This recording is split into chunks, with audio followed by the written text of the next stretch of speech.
Les degrés de l'humilité. L'auteur poursuit. El-Irbat, l'humilité, comporte 3 degrés. Le premier degré, c'est que l'immunité, el-Isma, absorbe le désir, que la volonté rattrape l'insouciance et que la recherche domine la consolation. L'aspirant qui chemine sur la voie spirituelle s'expose à l'insouciance qui affecte son ambition et affaiblit sa volonté. Il s'expose également au désir qui s'oppose à sa détermination et le détourne de son but, puis à la régression par rapport à ce qu'il recherche en y trouvant une consolation et une compensation. Donc ce degré de l'humilité le protège contre ces 3 risques.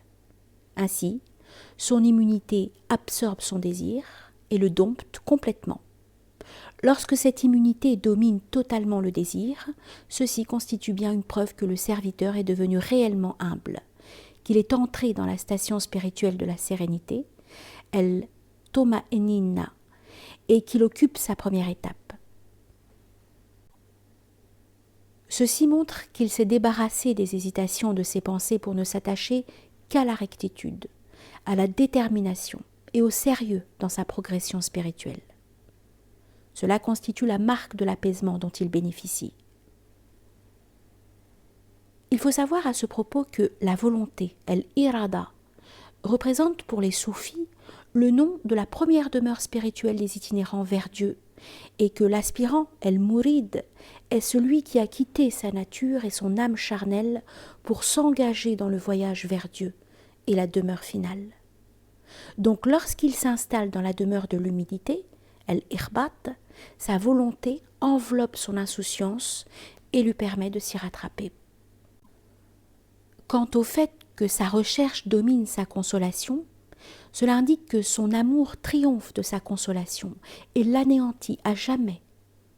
En somme, sa protection et son immunité parviennent à écraser son désir, sa volonté à dompter son insouciance et son amour à vaincre sa consolation. L'auteur des Manazil ajoute « Le deuxième degré, c'est que sa volonté n'est affectée par aucune cause.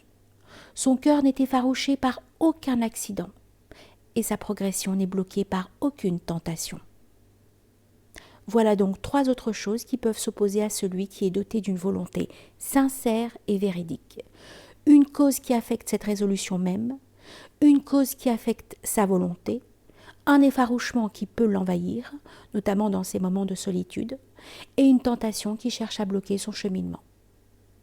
Lorsqu'il s'installe fermement dans la demeure spirituelle d'el-irbat, l'humilité, ces fléaux le quittent, parce qu'en se renforçant et en progressant fermement sur la voie, sa volonté ne peut être affectée par aucune cause de retardement et de régression.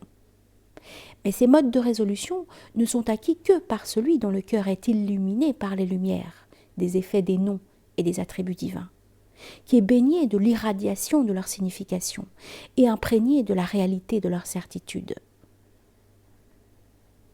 L'auteur des Manazil poursuit. Le 3e degré, c'est que compliments et blâmes deviennent égaux pour lui, qu'il ne cesse jamais de faire des reproches à son âme et qu'il ne voit plus les déficiences des créatures par rapport à son propre degré. Sache que lorsque le serviteur entre de plein pied dans la demeure spirituelle de l'humilité et qu'il s'y maintient fermement, son ambition vole très haut et son âme transcende les compliments et les blâmes.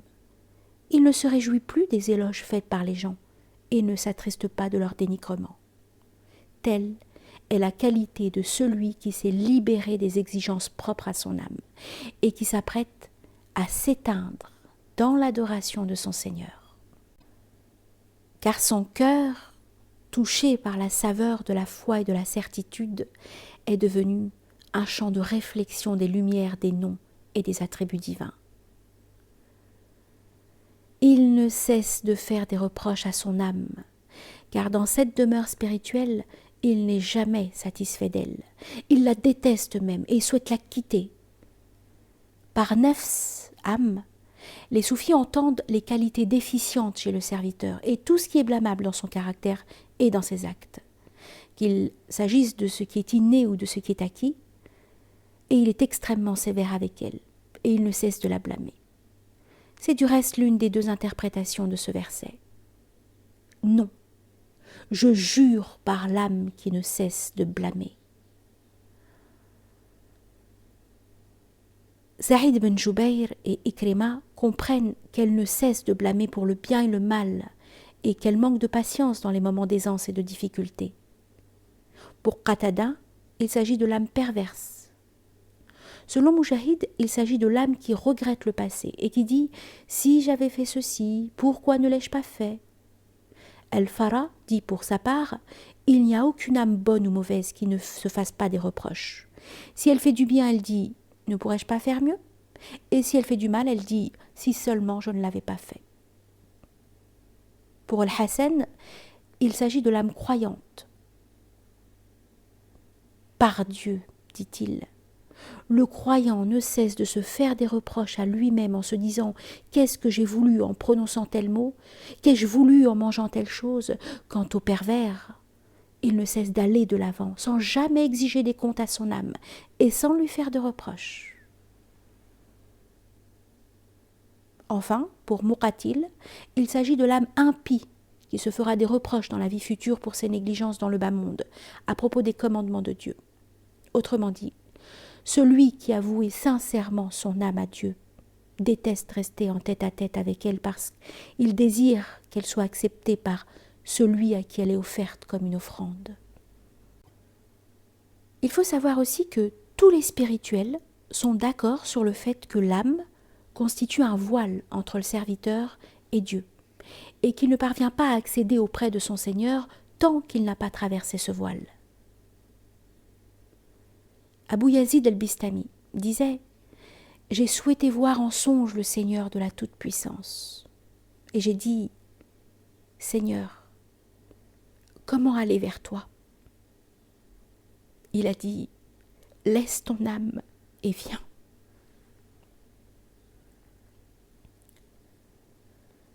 C'est dire que l'âme est une montagne élevée sur le chemin qui mène à Dieu, qu'il soit exalté et magnifié. Tout cheminant n'a d'autre voie que celle menant au-delà de cette montagne. Il lui faut donc passer par là. Mais pour les uns, ce cheminement est très difficile, et pour d'autres facile. Il s'agit d'une montagne remplie de vallées, de passages étroits, de crevasses, d'obstacles de toutes sortes et de brigands qui coupent la route aux voyageurs, notamment à ceux qui cheminent la nuit. Aussi, s'ils n'ont pas mis l'armure de la foi, et s'ils n'ont pas emporté avec eux les lampes de la certitude qui puisent leur énergie dans l'huile de l'humilité, ils risquent de s'égarer et de s'exposer aux dangers mortels. Pour ce qui est de l'expression de l'auteur, qu'il ne voit plus les déficiences des créatures par rapport à son propre degré, elle signifie que le serviteur, tout en ayant un degré élevé par rapport aux autres qui sont déficients, ne prête pas attention aux états spirituels d'autrui et ne s'amuse pas à se comparer à eux parce qu'il est occupé par Dieu et parce que son cœur est rempli d'amour et de connaissance pour son Seigneur. C'est qu'il considère que s'occuper d'autrui et se tourner vers lui constitue de sa part une régression par rapport à la station spirituelle qu'il occupe.